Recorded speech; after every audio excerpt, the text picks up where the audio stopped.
strategies, and more. LincusGroup.com, investing for life.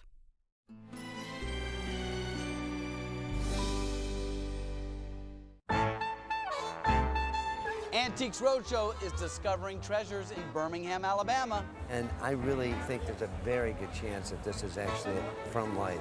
Wow. What? Can you repeat that? My goodness, good heavenly day. Holy buckets, and I killed a bug with it once. Tune in to more surprises from Birmingham next time on Antiques Roadshow. Tonight at 7 on Arizona PBS. Explore new ideas and new worlds here on Arizona PBS, a community service of Arizona State University. I love PBS. It's the nerd in me. I love Nova. I love Masterpiece. I love reruns of Downton Abbey. PBS is smart, very intelligent. I learn things. And they're speaking to millions of people and making them feel connected. That's astonishing. What's not to like?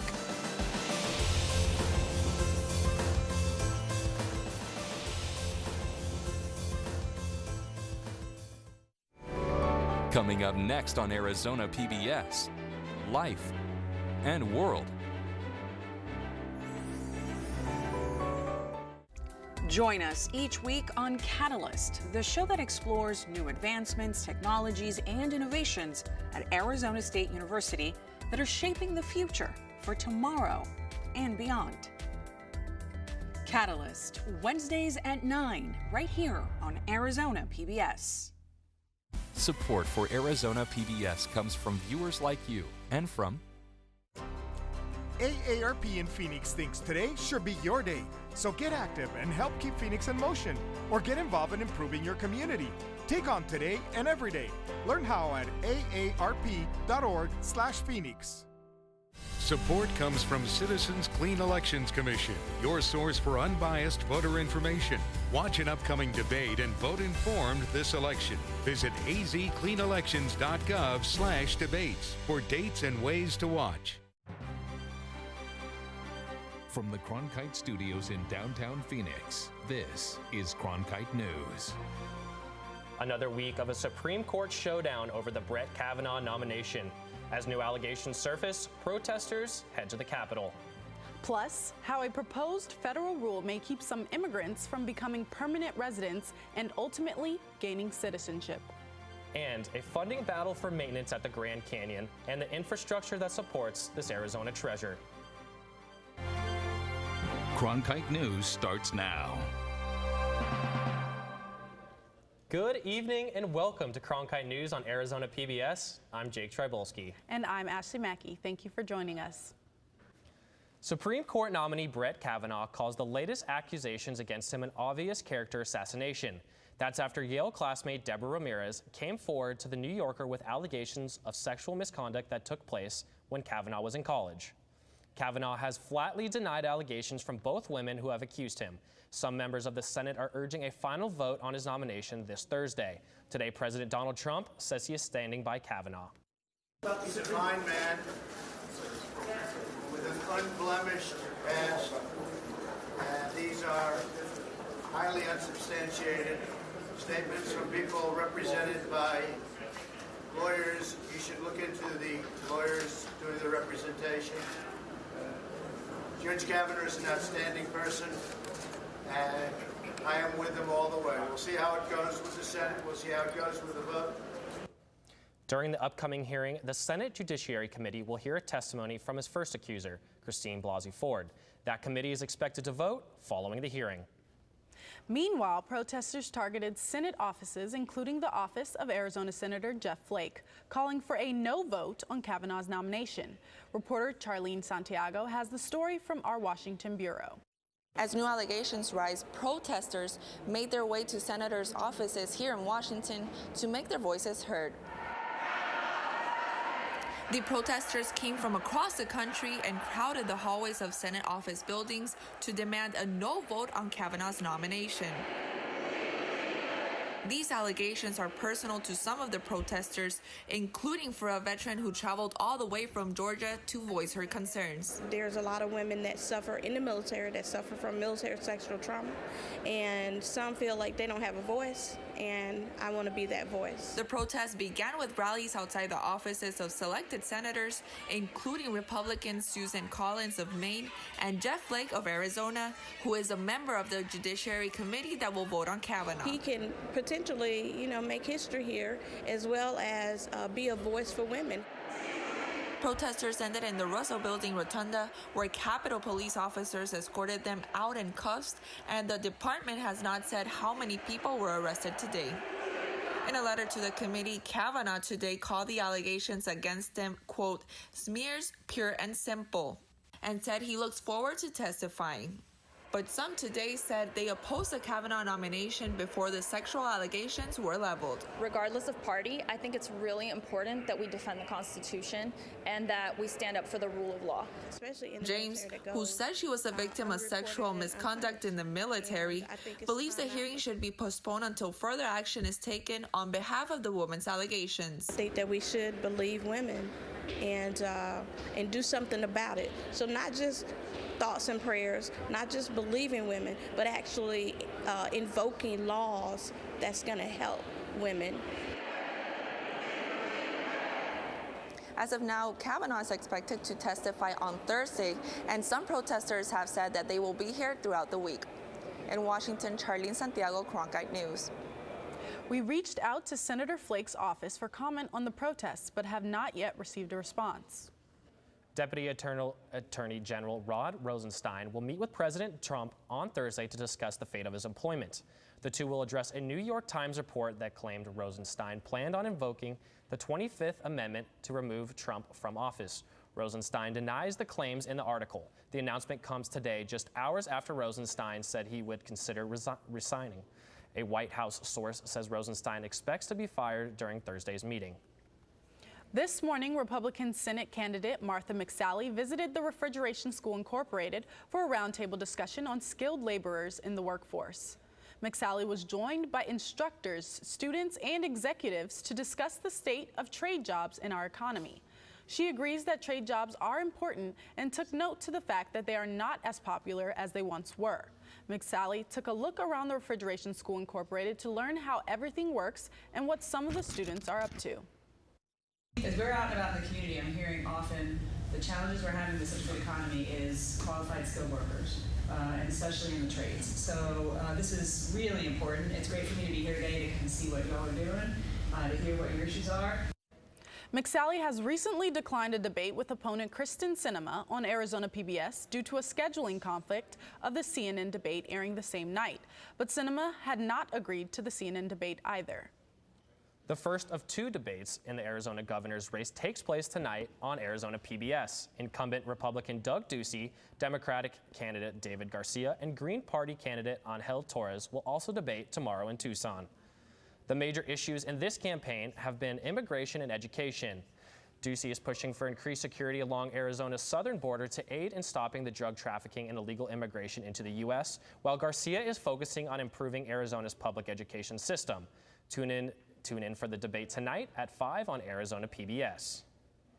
Tomorrow is National Voter Registration Day. Many Americans aren't able to vote each year because they missed the deadline, forget to update their registration, or don't know how to register. Tomorrow, volunteers and organizations will be on the streets in efforts to make sure more people are aware of voter registration.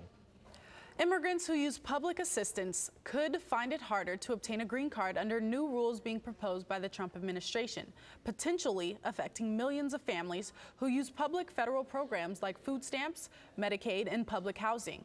Cronkite News reporter Abdel Jimenez tells us more about this public charge policy and who could be affected. They are basically increasing the definition of public charge, and those that are going to be most affected are those immigrant families who live under the poverty guideline. Reaction to the Trump administration's public charge announcement over the weekend has been swift in Phoenix. Lucha, a pro-immigrant advocacy group, says the latest move by the Department of Homeland Security is just a scare tactic for people trying to get permanent residency. But in reality, it's very specific to folks who are trying to apply for residency. So this is not specifically for folks who are already residents. This is for people who are in the process or applying for a U.S. permanent residency. When contacted, local DHS authorities referred Cronkite News to a press release, which reads in part, quote, "This proposed rule would implement a law passed by Congress intended to promote immigrant self-sufficiency and protect finite resources by ensuring that they are not likely to become burdens on American taxpayers."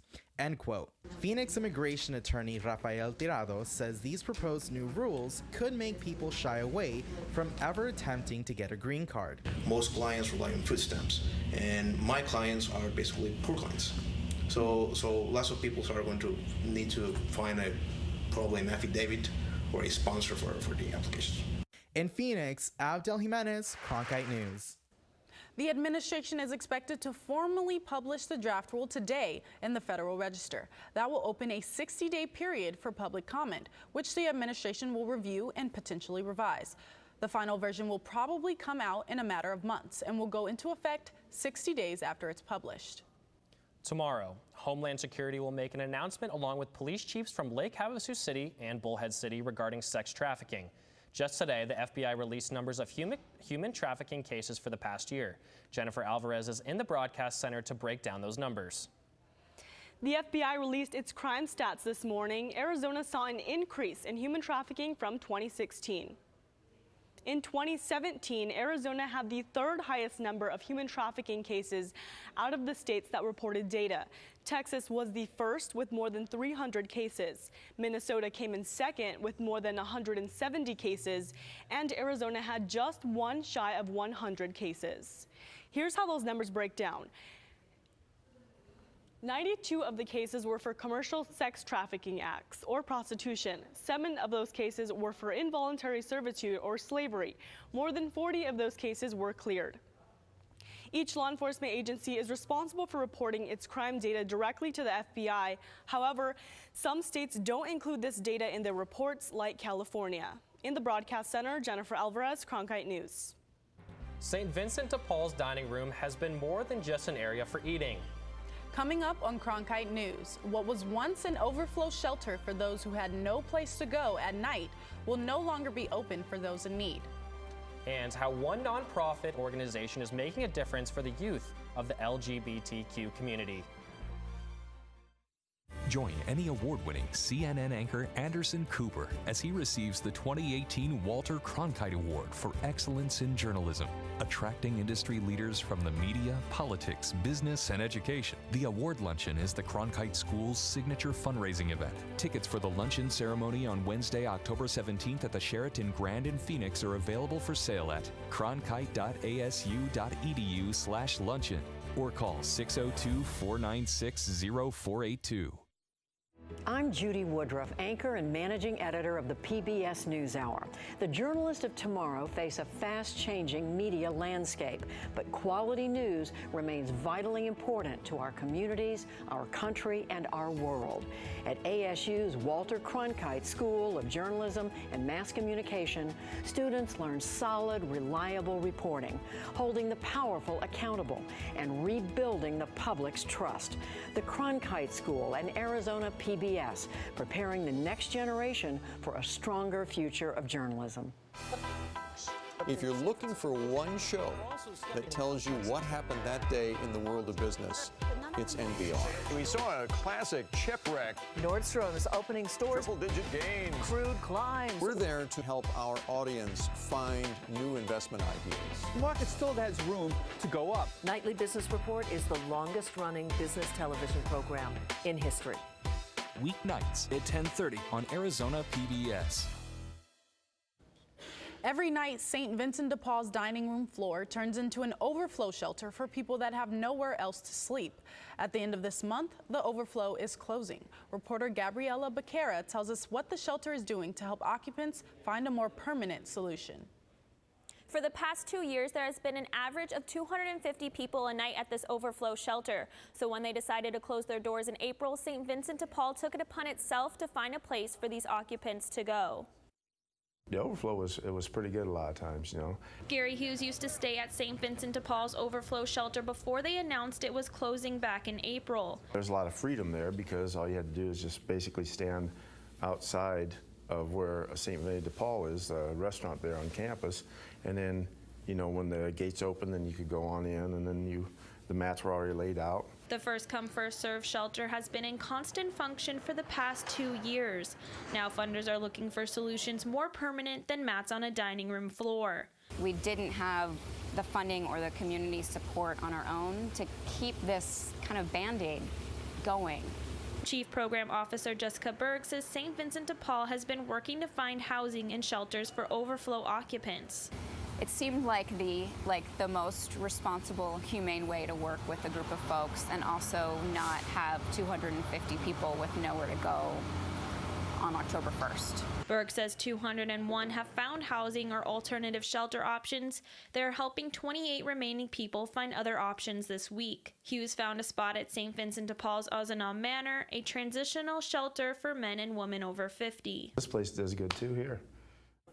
The overflow shelter will close on September 30th. The dining hall will not be affected by this closure. In the broadcast center, Gabriela Becerra, Cronkite News. Every day, the LGBTQ community faces discrimination in the workplace. As Sammy Giebers reports, one nonprofit group called 1 in 10 is hoping to bolster support and opportunities for the youth in the Valley. Are you looking for like a second job?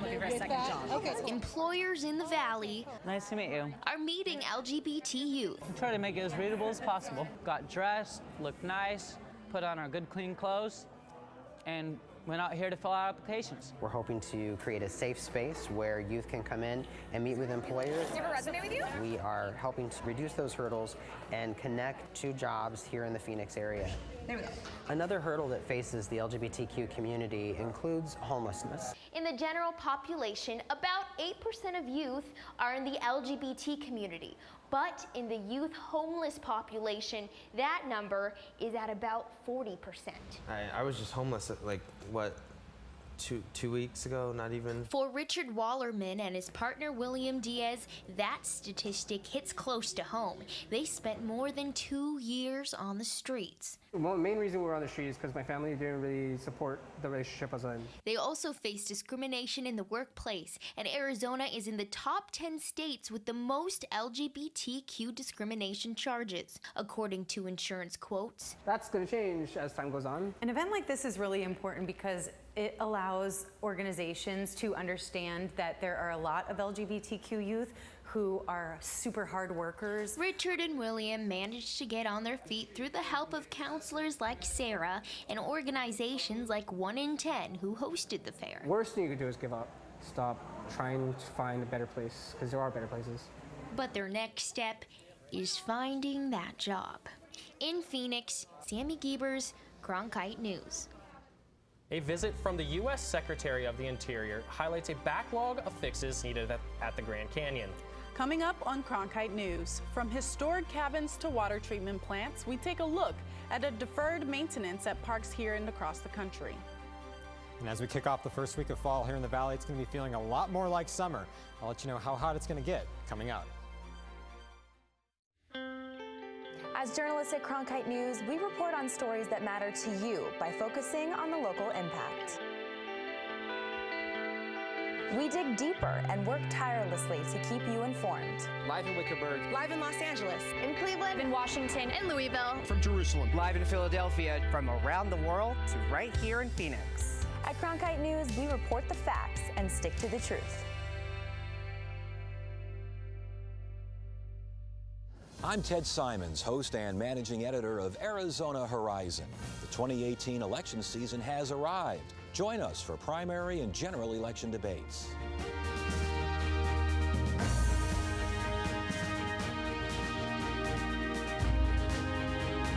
Right here, meet the candidates and hear their positions. Arizona Horizon, your source for what matters most this election season.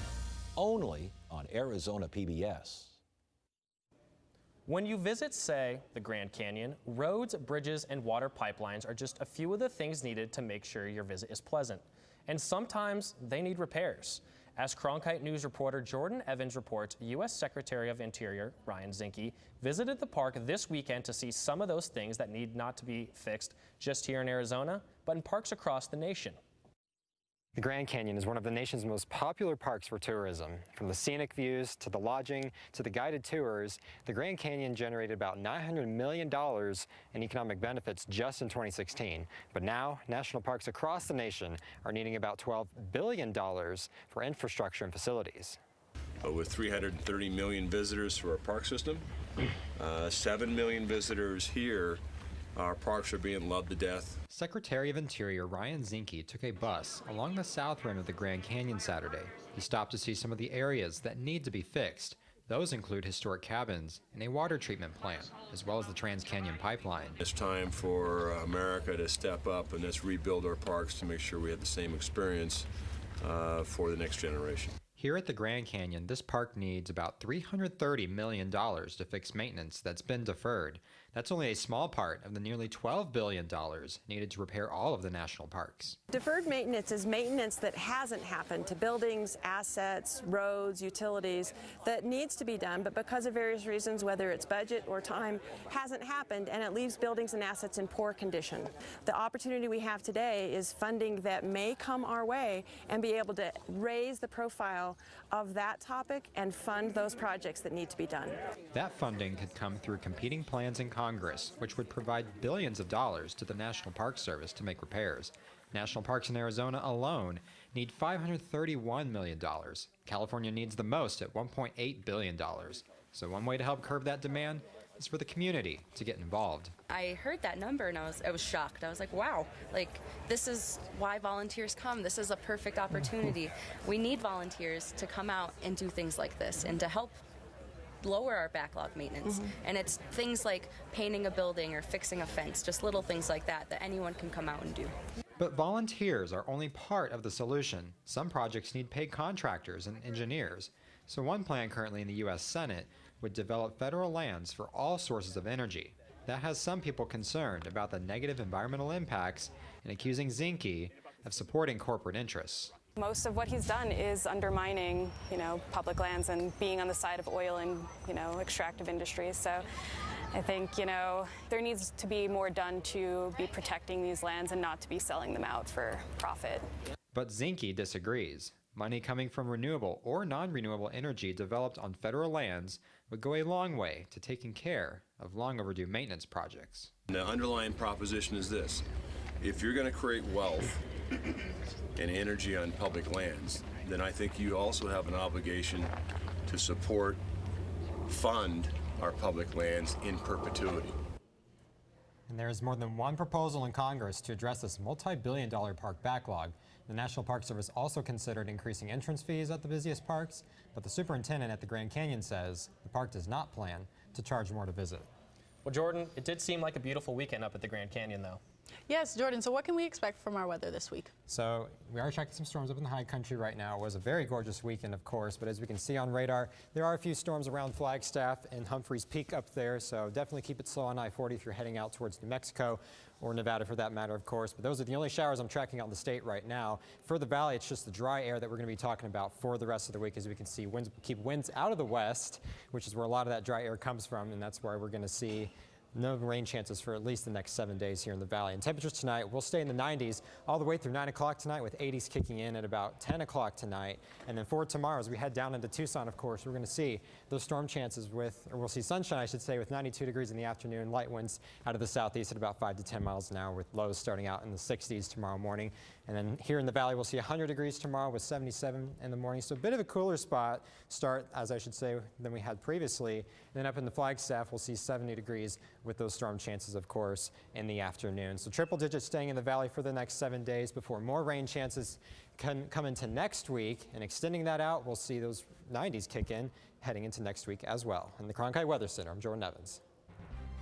It's the type of injury that has the potential to end an athlete's season right on the spot. Coming up on Cronkite News, how one Valley High School is making an effort to prevent injuries to the ACL. I'm Matt Berry, ESPN Sports Center anchor and graduate of ASU's Walter Cronkite School of Journalism and Mass Communication. With its bachelor's and master's degrees in sports journalism, the Cronkite School is preparing the next generation of sports journalists to tell stories that matter, stories that excite, inspire, and inform. Cronkite immerses students in covering sports at all levels in one of the country's top sports markets. It's this hands-on experience under the guidance of award-winning sports media veterans that shape the top journalists of tomorrow.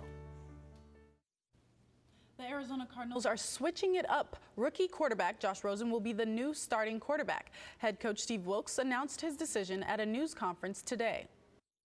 Being a rookie quarterback, having his first start, we want to make sure, again, that he's comfortable and being able to command the huddle, most importantly, run the offense efficiently. There's no favoritism. You know, I want guys out there that's going to be out there making plays that's going to help us win football games, and that's the opportunity that you're given each week. The move comes after Rosen took over for Sam Bradford in the final 4 minutes of last night's game against the Chicago Bears. The game ended in a tough loss for the Redbirds with a final score of 16-14. Cards fans were left questioning whether Rosen is ready, but Wilks says he trusts his rookie's abilities. The decision will be put to the test soon enough. The Cardinals host the Seattle Seahawks at home Sunday. Concussion research is at the forefront of football safety concerns. However, there is one injury as relevant as ever and seasons right on the spot. Reporter Anthony Totri found out what athletes can do to combat that injury. I caught the ball, turned upfield, and my foot got stuck in, and I tried to plant while my foot was still stuck in the floor, and it just snapped. Carter Wheat is one of many. I knew right then and there. A torn ACL ended Wheat's sophomore football season at Red Mountain. Now a senior, he says his knee is as strong as ever thanks to his high school's emphasis on keeping athletes healthy. And after a hard battle on Friday nights, I'm telling you, we need to have all the injury prevention and stretching and to help us out ready to go for Monday. Red Mountain High School is one high school taking ACL prevention to the next level, and they're doing so with a higher frequency of single leg lifts like this one.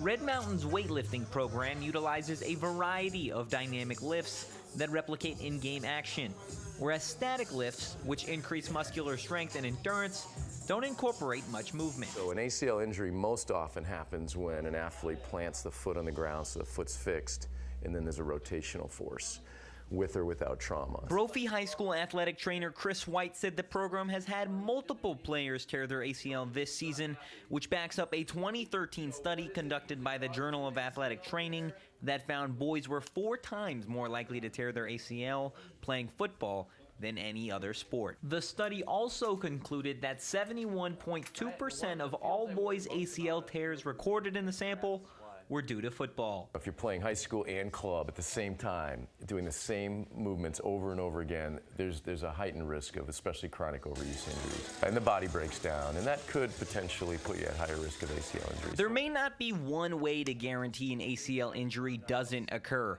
but White and Brando said stretching, lifting in a purposeful way, and understanding limits can boost an athlete's chances of staying on the field. In Phoenix, Anthony Totri, Cronkite News. Knee injuries are the second most common injuries among high school football players, according to a 2016-17 study conducted by the Center for Injury Research and Policy. Cronkite News is proud to be the news division of Arizona PBS. Here's what's coming up on Arizona Horizon and PBS NewsHour. On the next Arizona Horizon, an hour-long clean elections debate featuring the candidates for governor. Hear from Republican incumbent Doug Ducey, Democratic challenger David Garcia, and Green Party candidate Angel Torres. That's on the next Arizona Horizon. I'm Amna Navaz on the next NewsHour, the latest in the controversial confirmation of Supreme Court nominee Brett Kavanaugh. That's Monday on the PBS NewsHour.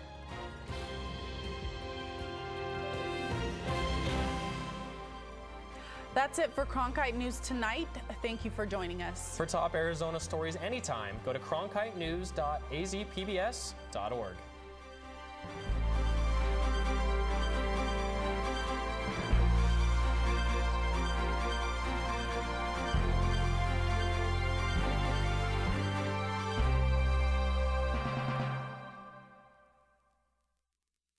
I'm Ted Simons, host and managing editor of Arizona Horizon. The 2018 election season has arrived. Join us for primary and general election debates. Right here, meet the candidates and hear their positions. Arizona Horizon, your source for what matters most this election season. Only on Arizona PBS. Coming up next, it's the Democratic and Republican candidates for governor.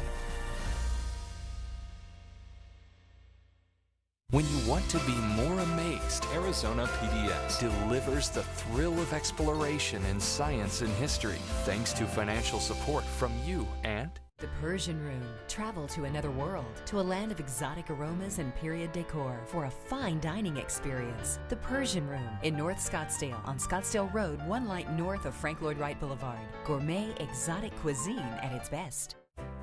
explore new ideas and new worlds here on Arizona PBS, a community service of Arizona State University.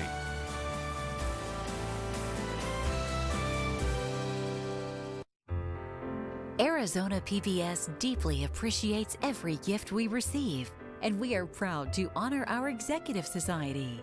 These supporters believe in the mission of public television and are making a real impact in our community. If you would like to join the Executive Society, please call the number below or log on to azpbs.org to join. Thank you.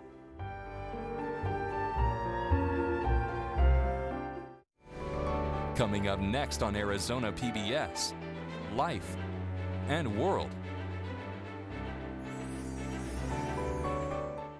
For the past 8 months, we've been delighted to bring my show Amanpour to PBS. Now, I am thrilled with our new show Amanpour & Company. I'm really looking forward to working with our incredibly talented contributors. Join us for Amanpour & Company. Weeknights at midnight on Arizona PBS. Support for Arizona PBS comes from viewers like you and from Support comes from Citizens Clean Elections Commission, your source for unbiased voter information. Watch an upcoming debate and vote informed this election.